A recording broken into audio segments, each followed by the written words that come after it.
Olá, está começando a audiência pública, o programa prestador de serviço aqui da TV Mix Regional. E mais uma vez estamos recebendo o vereador de Porto Ferreira, Rômulo Ripa. Vamos estar falando um pouquinho sobre a administração pública e, lógico, também sobre os seus trabalhos na Câmara, na cidade de Porto Ferreira. Estamos aí já há uma semana do recesso legislativo. Porto Ferreira tem ainda mais uma sessão na próxima semana, é isso mesmo, né, Rômulo? Tem mais uma sessão. Depois tem o recesso, vamos fazer um balanço dos seus principais requerimentos e indicações no Legislativo Ferreirense e, é lógico, um assunto que eu acho que é de interesse não só para Porto Ferreira, mas para toda a nossa região, que é a questão do curso de Administração Pública, que já é um curso que existe, porém não tão divulgado, e para quem se destina e o que motivou hoje o bacharel em Administração Pública, Rômulo Ripa. Rômulo, bom dia, obrigado por mais uma vez ter aceito o nosso convite. Bom dia, Paulo, bom dia a todos os telespectadores da TV Mix. Mais uma vez, muito obrigado pelo convite, agradecer a direção da TV Mix e estou aqui à disposição para responder os questionamentos que forem necessários para levar aí a informação e a divulgação do nosso trabalho legislativo e da nossa carreira na administração pública a toda a região de Limeira. Eu acho que não seria nenhum exagero, falar que o assunto é bastante abrangente, mesmo porque nós estamos aí vivenciando aqui em toda a nossa região situações muito peculiares de cada cidade, Nós estávamos até falando em off, quando vindo para cá, que eu estive há uns tempos atrás aqui com o prefeito da cidade de Descalvado, o Luiz Antônio Panoni, falando também sobre o trabalho ali na cidade de Descalvado, e foi justamente o dia em que disparou os escândalos que está acontecendo aqui na cidade de Limeira, tantas situações, e hoje vindo, mais uma vez, aí a gente tem notícia que o prefeito Silvio Félix conseguiu na justiça e está retornando ao cargo no dia de hoje. É lógico, as investigações continuam, a comissão processante continua. Antes, propriamente, de falar, Rômulo, dos assuntos pertinentes à nossa reunião, só para que as pessoas possam entender no nível geral, você que é vereador, a diferença aí da comissão processante e uma CPI? A comissão processante, Paulo, e casualmente em alguns poderes legislativos chamados de SEI, Comissão de Investigação, ela tem o fato principal de levantar as informações sobre os casos, para registrar o processo e depois levantar, através de um parecer, de um relatório exaurido pelos vereadores, levar a plenário para uma decisão deliberada. Então, a comissão, segundo a maioria dos regimentos internos das câmaras municipais, através de 1/3 da assinatura dos vereadores presentes no Legislativo, se abre a comissão de inquérito ou a comissão processante. Ela faz o levantamento de todas as informações, diligências, colhe depoimentos e aí, então, através disso, é nomeado um relator, o relator faz um parecer sobre a situação, indicando, às vezes, a cassação do prefeito ou o afastamento do chefe do executivo do cargo, nem sempre só contra o chefe do executivo, mas muitas vezes estudando e investigando ações pontuais dentro de uma administração no estado ou no município. E aí o plenário, através da totalidade dos vereadores, decide por acatar ou não acatar o relatório dado à comissão processante. Eu acho que esse é o caminho que vai acontecer aqui em Limeira e acontece na maioria do nosso país, de acordo com os regimentos internos das casas. Então, só para que as pessoas que estão nos assistindo possam entender plenamente a função de cada um dos cargos, por isso que eu quero até depois falar um pouquinho mais sobre a administração pública também, mas todo o poder, no caso, tanto o vereador quanto o prefeito, eles foram eleitos pelo voto popular. Quer dizer, quem tem realmente o poder de eleger alguém é o povo através do voto, inclusive ano que vem tem eleições. O vereador, ele tem uma representatividade, porque são eleitos aí de alguns bairros, enfim, tem um número maior, não tem um poder de execução, porém tem um poder de fiscalização e tudo mais. Em casos como esse que a gente está vivenciando aqui, qual que é o peso do povo estar presente na Câmara? Porque, na verdade, se a gente for analisar friamente, o vereador hoje teria até mais poder do que o próprio executivo, porque o vereador ele pode ou não caçar no prefeito. Atualmente, Paulo, eu acho importante ressaltar isso, no modelo de gestão que nós temos no nosso país, o vereador, a sua função fiscalizadora torna-se muitas vezes até mais importante ou relevante em algumas situações que a própria função de criar leis. Levantando dados dentro das administrações municipais, estaduais e federais do nosso país, nós vemos que o número de leis aprovadas pelo Legislativo, de autoria de vereadores, deputados, é muito pequeno. A grande maioria das leis aprovadas pelos poderes legislativos na atualidade são leis de autoria do Executivo. Então, isso diminui o poder do vereador em criar leis. Isso por regras que, vou citar o caso de Porto Ferreira, o vereador em Porto Ferreira, cidades pequenas ou de médio porte como a nossa, não podem criar leis que instaurem, que criem despesas ou gerem receitas para o município. Porque isso, a cidade é pequena, o orçamento é pequeno, isso poderia criar um desequilíbrio.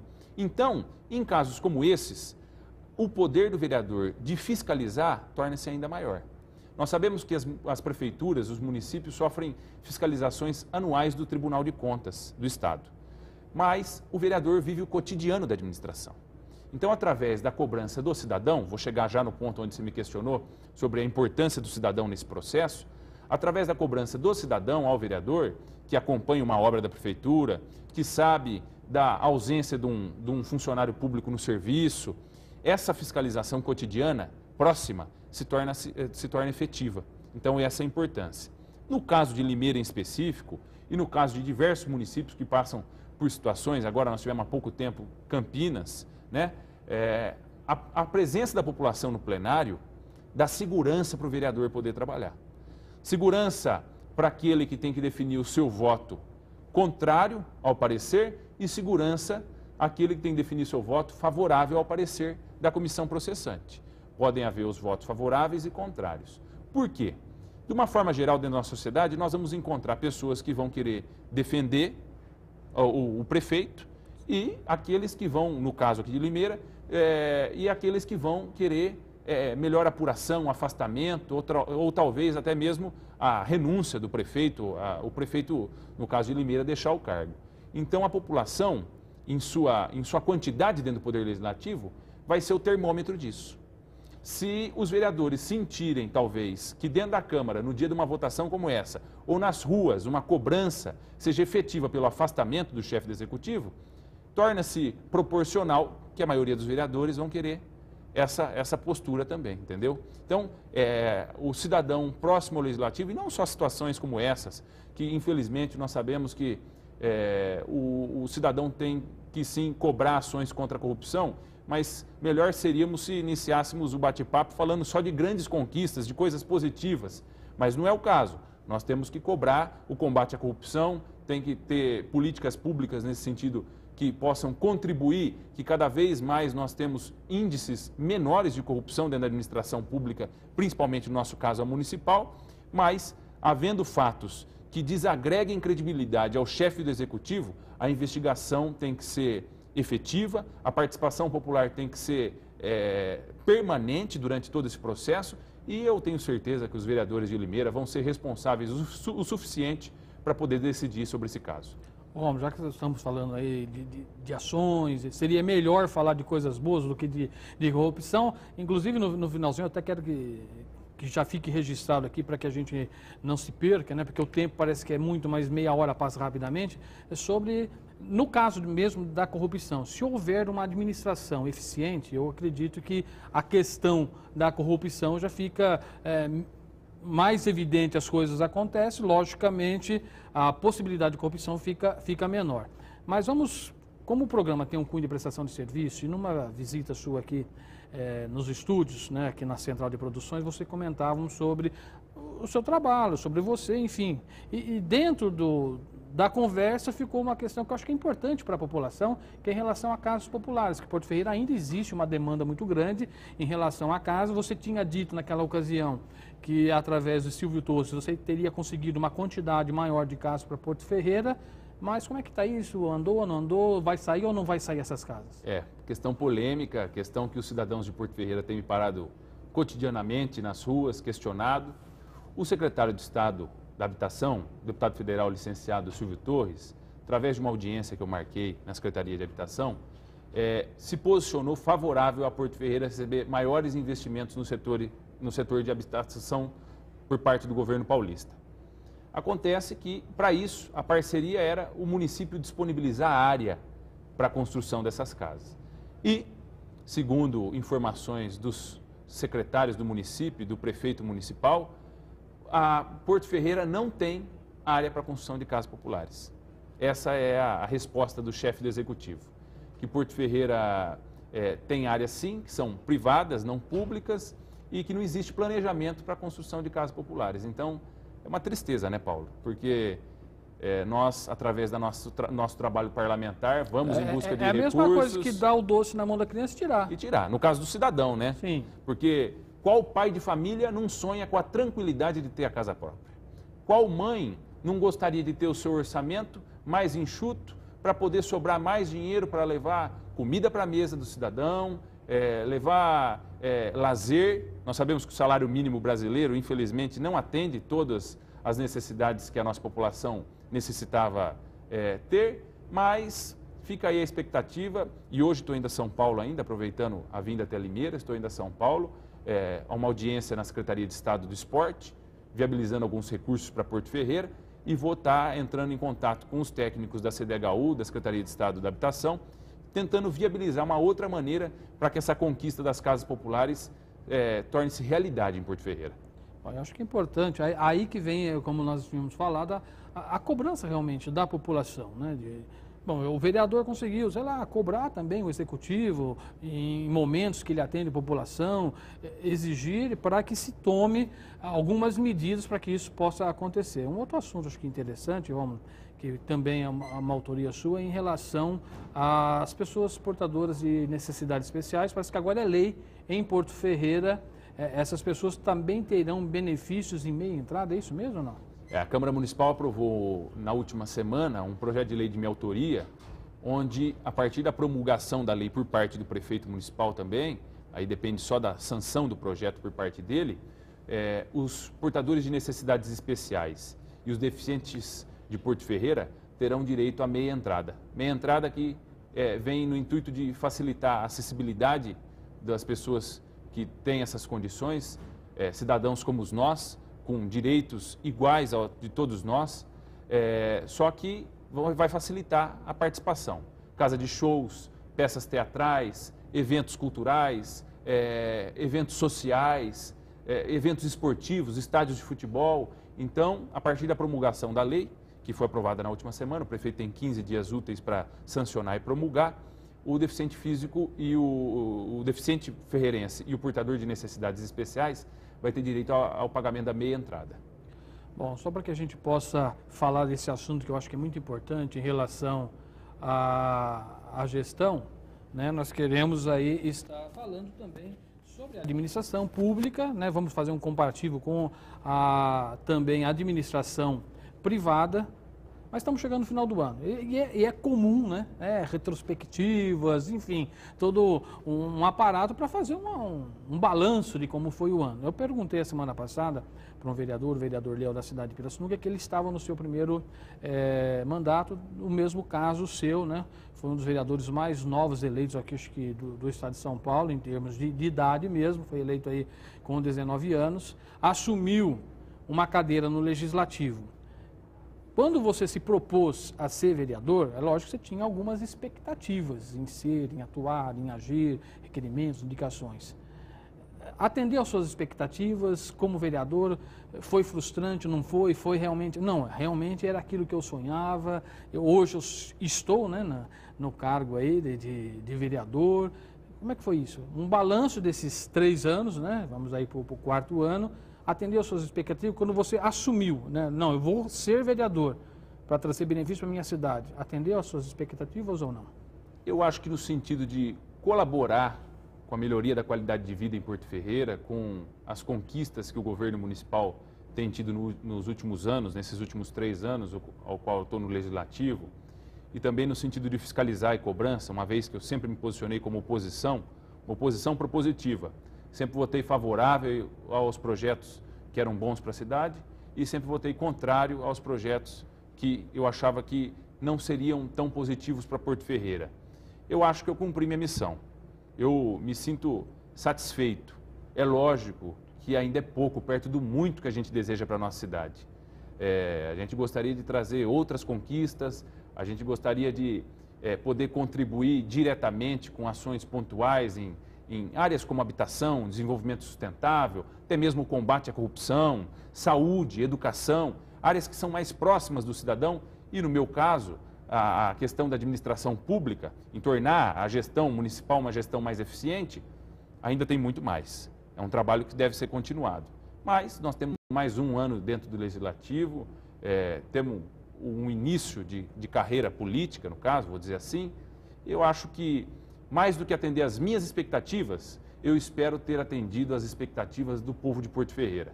E espero poder continuar com a mesma credibilidade e com a mesma tranquilidade de olhar nos olhos dos cidadãos todos os dias, poder encontrar na rua quem quer que seja, ser questionado, responder com tranquilidade, embasado em princípios técnicos e qualitativos e poder continuar do mesmo jeito quando eu entrei. Ainda há pouco aqui nos bastidores eu conversava com uma funcionária da TV Mix, muito simpática. Dona Dilma. Dona Dilma. Você pensa que você então, só, só Brasília que tem Dilma? Tem o nome da presidente. É a nossa presidente aqui. Conversava com a Dona Dilma e ela falava um negócio e é verdade. O mais importante do político é que quando ele deixa o cargo, e falei um dia isso com o prefeito de Descalvado, que você citou ele aqui também, o Luiz Antônio Panoni. Quando você deixa o cargo, você tem a mesma tranquilidade de quando você entrou. Você pode chegar na sua casa, olhar nos olhos dos seus familiares, das pessoas que contribuíram para você chegar lá, com a cabeça erguida e falar, cumpri meu papel, fiz a minha parte. No que estava as minhas atribuições, eu fiz a minha parte. Bom, vamos entrar nessa questão de administração, porque você desde jovem, né, já se sentiu aí seduzido pela administração pública. E quando a gente fala em curso de administração pública, logo vem na nossa cabeça, não, se o cara vai fazer administração pública, ele quer ser eletivo a algum cargo, ou a vereança, ou mesmo a prefeito, ou almeja algo maior, que eu acho que é natural de cada ser humano, né? Já temos até um exemplo aqui com o vereador Berg também, que o jovem, quando ele entra numa empresa como office boy, ele sonha em ser presidente da empresa. Isso é notório. Eu acho que na política vem ser a mesma coisa. O cara entra como vereador, ele quer ser prefeito, talvez governador, quiçá também presidente da República, né? Lógico, que é o cargo maior na hierarquia eletiva. Quando se fala em curso de administração pública, é realmente para aquelas pessoas que têm essa vontade de ser eleito a algum cargo, ou o curso é muito mais que isso? Não, o curso é mais que isso.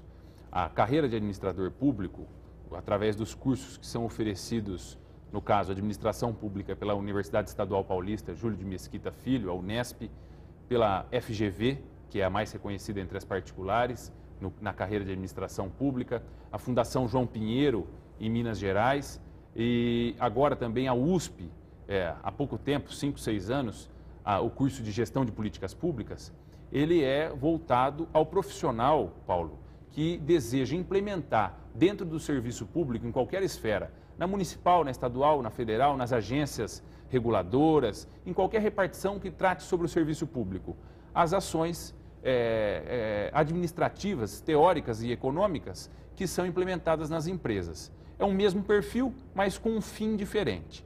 Na administração de empresas, você aprende técnicas administrativas para tomar conta de uma empresa, de um negócio, e, no final, ter um máximo de lucro, um máximo de eficiência no serviço ou no produto prestado, vendido, no caso. Na administração pública, o raciocínio é diferente. Você também aplica técnicas administrativas, modelos econômicos, mas buscando a satisfação do usuário do serviço público, do cidadão, buscando que o dinheiro público seja aplicado com maior eficácia, cada vez menos e com maior impacto. Então, esse é o raciocínio dos dois cursos, né? Fazendo a comparação.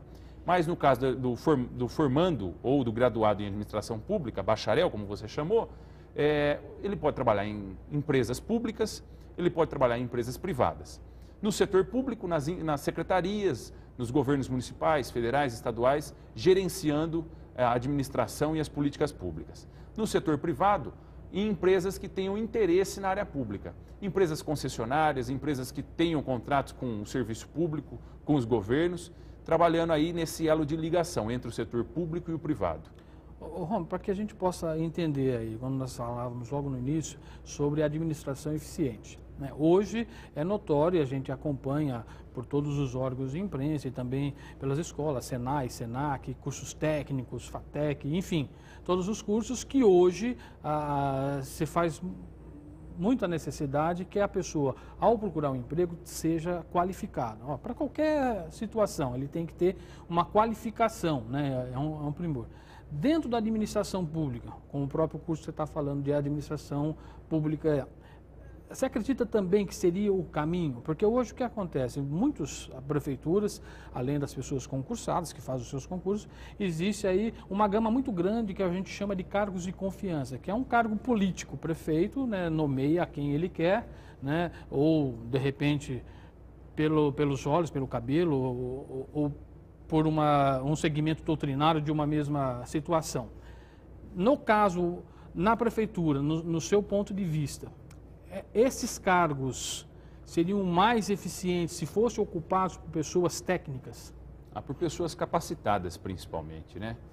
Nós sabemos que muitas vezes a pessoa pode não ser formada na área de administração pública, mas ela tem capacidade gerencial e, principalmente no caso, né, o prefeito tem que homologar a pessoa, transferir a ela a legitimidade que a população lhe deu através da confiança, principalmente no requisito honestidade. Então, nem sempre a pessoa que é somente graduada ou tem qualificação técnica tem o perfil necessário dentro desses requisitos. Mas a formação técnica e a qualificação profissional, a capacitação, como em qualquer empresa, se faz necessária. Hoje, além das faculdades no ramo de gestão e administração pública, nós temos as escolas de governo. São instituições criadas pelos próprios governos que capacitam internamente seus servidores. O governo do Estado de São Paulo tem a Fundap, Fundação de Desenvolvimento da Administração Pública, tem o CEPAM, o Centro Prefeito Faria Lima, que faz o desenvolvimento de políticas públicas de desenvolvimento da administração municipal, em específico, né? Que é Centro de Estudos da Administração Municipal e Planejamento da Administração Municipal. São escolas de governo que capacitam seus servidores de confiança ou estatutários efetivos e contribuem com a melhoria do desenvolvimento da administração e principalmente da qualidade do serviço que é prestado ao cidadão.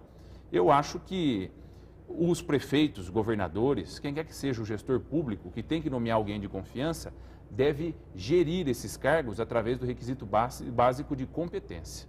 A pessoa tem que ter não só qualificação técnica, mas tem que ter competência, histórico para ocupar aquele cargo, tem que ter um nível de gestão e confiança, honestidade para estar ali. Não pode ser qualquer cargo. E principalmente eu acho que, tenho certeza, que a maioria desses cargos comissionados deveriam ser ocupados por servidores efetivos. Principalmente os operacionais. Eu ia inclusive perguntar sobre isso, que as pessoas que já estão na administração, logicamente dentro de cada uma das suas repartições, eles já vivenciam aquilo há um certo tempo, com esse prefeito, com aquele prefeito, enfim, ele já está ali. No caso, ocupar um cargo comissionado de uma pessoa que já tem uma vasta experiência, seria mais, vamos dizer, usar o termo que você está falando sempre aí, mais eficiente a administração? Mais eficiente. Já diz um lema, né? Governo eficiente, administração eficiente é aquela que gasta menos dinheiro com o governo e mais dinheiro com o cidadão. É fato. Quando você nomeia um cargo efetivo, alguém que já está na estrutura da prefeitura, já é um servidor, ele já conhece como aquilo funciona, ele já sabe a finalidade do serviço público, então, provavelmente, através aí da legitimidade da nomeação, ele vai fazer a gestão, por muitas vezes, mais capacitada. Então, a gente distribui assim, principalmente na área técnica nossa. Os cargos operacionais, os cargos, aqueles que são do cotidiano da estrutura da prefeitura e têm que ser nomeados de confiança por legislação, então, servidores efetivos. E os servidores não efetivos, os que são nomeados externos à prefeitura, à carreira pública, que são os de confiança externos que nós chamamos, esses cargos, sim, os cargos de confiança, que eu definiria entre os cargos do gabinete do prefeito, que é uma assessoria política, os secretários municipais, por muitas vezes, que são cargos que têm que ter a impressão do governo, tem que ter a cara do governo, o estilo de governar do prefeito, e os cargos de assessoria dos secretários. Os demais, por muitas vezes divisões técnicas, divisões financeiras, administrativas, têm que ser ocupados, na minha opinião, por servidores de carreira, que já conhecem o serviço, conhecem o cotidiano da máquina pública. Bom, dentro desse contexto todo, né, administração pública, eficiência no governo, os requerimentos, como que você vê, agora vamos levar para a cidade, nós começamos em Limeira, você está em Porto Ferreira, como é que você vê a administração em Porto Ferreira? Você já falou aqui, né, logo no início, que trabalha nessa linha de oposição, porém vota-se favorável quando o projeto é de interesse do município, e quando você vê que aquilo não é tão bom, acaba votando. Mas como você vê hoje a administração em Porto Ferreira? Eu vejo que Porto Ferreira tem uma administração pública regular. Muitas conquistas foram levadas até a nossa cidade dentro dos últimos, não vou dizer os últimos 3 anos, mas sim, dentro de todo o período que o prefeito está lá, nos últimos 7 anos de governo. Acho que muitas conquistas foram levadas. A cidade tem um novo sentido urbanístico. A nível de promoção social, a gente vê algumas qualificações também. Mas as reclamações em saúde ainda são muitas. Na educação nós tivemos avanço, mas ainda é pouco perto do que a gente deseja, espera, sonha para Porto Ferreira. Eu sei que o tempo está em cima, eu preciso perguntar, até para fazer exemplificar uma coisa aqui, quando você falou em saúde, que saúde é notória a nível Brasil. Em todos os lugares a gente vê que a saúde é um caos, embora pesquisando a gente percebe que o Sistema Único de Saúde do Brasil é um dos melhores do mundo, né, em termos de assistência. Né? Eu vou fazer rapidamente aqui um caso, ocorreu com a família da gente, meu sogro ficou internado alguns dias sem nenhum tipo de exame, ele precisava-se de transferência, enfim. Resumindo, quer dizer, só se tomaram uma providência quando eu fui, inclusive eu quero agradecer a Hilda Costa, que esteve com a gente lá, e fomos no hospital com a câmera, aí tomaram-se todas as providências, quer dizer, mas eu acho que o cidadão não precisa disso. Deveria, né, ser olhado já de uma maneira, quer dizer, se foi possível ser feito, por que já não foi feito antes? O que você vê? Como é que você vê isso? Precisa a gente ficar ali, Paulo, ameaçar, mostrar na imprensa para se tomar uma atitude? É o princípio da eficiência. A política pública de saúde tem que funcionar não só com a câmera na sua mão, mas também tem que funcionar a todo momento. Sem a indicação do vereador para que o cidadão consiga um remédio no posto, um exame, uma consulta, qualquer ação dentro do município, ela tem que funcionar igualitariamente para todos. O cidadão tem que passar pelo médico, já lá receber a receita e sair de lá com o remédio. Não adianta só passar pelo médico. Então, a oferta de serviço público de saúde é nesse sentido que vem a reclamação. Nós precisamos ter igualdade no tratamento, nós precisamos ter demanda e oferta de saúde equilibradas em Porto Ferreira. Não adianta só funcionar com a câmera na mão, não adianta só funcionar através da indicação de um vereador, de alguém influente, através de um apadrinhamento. Não é isso que nós desejamos para Porto Ferreira. Nós desejamos uma administração pública, principalmente de saúde, que o cidadão só procura quando realmente precisa, né? Que funcione todos os dias. Esse é o princípio da eficiência. Agora, desejamos dias melhores. Sabemos que o Hospital Dona Balbina, que é uma instituição que não tem nada a ver com a prefeitura, recebe repasses públicos, tem um convênio com o município para administrar o PA e o pronto-socorro. Nós sabemos que o Hospital Dona Balbina tem lutado muito para a qualificação dos seus profissionais, melhorado suas instalações, só que falta gestão. Gestão que vem do município, gestão que possa ser interna ao hospital, muito foi feito. A administração pública, a diferença da privada é que nunca o serviço termina. Eu costumo dizer, se o prefeito é excelente, não precisa de outro, certo? Deixa ele lá o resto da vida, ou termina o mandato, acabou, não precisa de mais ninguém. A administração pública, cada dia que passa, tem novas demandas, novos problemas, por isso essa mutação, esse desenvolvimento que é um ciclo que nunca termina. Romulo, você vê que o programa já acabou, né? Estamos aí no final. Quero desejar a você, já estamos aí no finalzinho do ano. Eu acredito que seja a última vez que você vem esse ano nesse programa, né? Talvez aí em outras participações. A palavra para você falar com o nosso povo de Porto Ferreira. Mais uma vez, muito obrigado, Paulo, toda a direção da TV Mix, os funcionários aqui presentes. E ao povo de Porto Ferreira, vou aproveitar, como você disse, o final de ano, desejar a todos, não só de Porto Ferreira, mas da nossa região, um Feliz Natal, um próspero Ano Novo, que a lembrança do nascimento de Jesus Cristo possa entrar nos seus lares e trazer aí ganhos para as nossas vidas, que nós vamos refletir aí nosso papel quanto homem, quanto cidadão, quanto filho, quanto pai de família, quanto irmão, lembrar do exemplo que Cristo nos deu na data do seu nascimento e celebrar uma noite de grande alegria com nossas famílias. Então, um Feliz Natal e espero estar outras vezes aqui em 2012, também contribuindo com o desenvolvimento da informação através desse papel tão importante que a TV Mix faz. Obrigado, Romulo. Parabéns, sucesso. Obrigado. E boa sorte para você agora lá em São Paulo. Quem sabe traz aí algumas conquistas para Porto Ferreira também. E para você que nos acompanha, muito obrigado pelo carinho. Continue aqui sintonizados na TV Mix Regional. Voltamos no próximo encontro. Até lá. Tchau.